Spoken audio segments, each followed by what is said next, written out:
Hello my lovely viewers, আসসালামু আলাইকুম।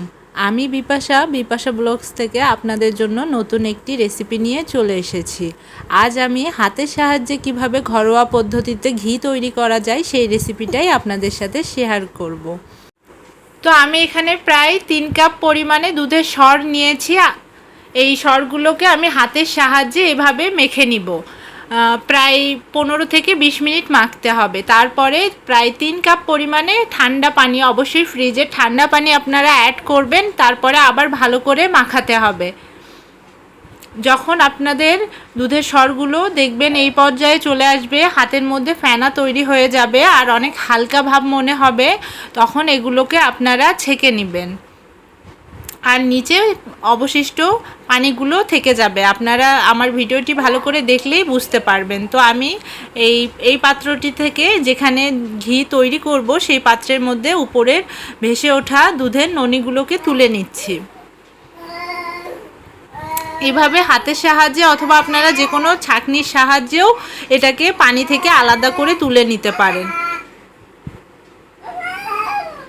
আর অবশিষ্ট পানিটাকে আপনারা বিভিন্ন রেসিপিতেও ব্যবহার করতে পারেন, যেরকম ঘোল তৈরি করতে পারেন। তো আমার প্রায় দুধের সরগুলো থেকে ননিটাকে উঠিয়ে নেওয়া শেষ হয়ে গেছে। এখন আমি চুলাতে কড়াইটাকে বসিয়ে দিয়ে ঘিটা তৈরি করব। আর ঘিটা কিন্তু আপনারা যখন জাল করবেন তখন চুলার আঁচটা বেশি রাখবেন না, তাহলে ঘিটা পুড়ে যাওয়ার সম্ভাবনা থাকবে। তাই হালকা মিডিয়াম আঁচে ঘিটা জাল দিতে হবে।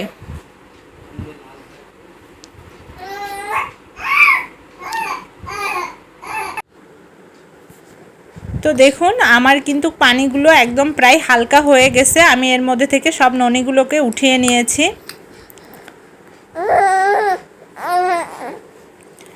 তো এখন আমি চুলাটা জ্বালিয়ে দিলাম।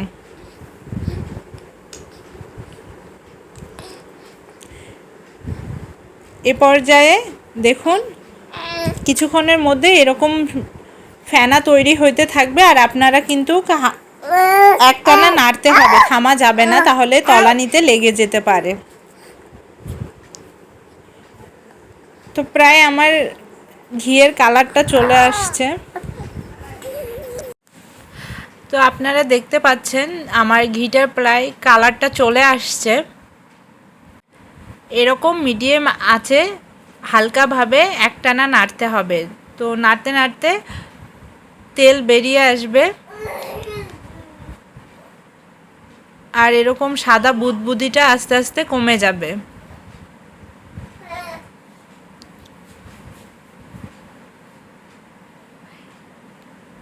বাজার থেকে যেই ঘিগুলো কেনা হয় সেগুলো কিন্তু প্রায় 2 নাম্বার হয়ে থাকে। তাই আপনারা এভাবে যদি হাতে ঘরোয়া পদ্ধতিতে ঘি তৈরি করেন তাহলে একদম 100% বিশুদ্ধ খাঁটি ঘি তৈরি করতে পারবেন। তো দেখুন আমার ঘিটা প্রায় হয়ে এসেছে। ঠান্ডা হয়ে গেলে এই ফেনাগুলো আর থাকবে না।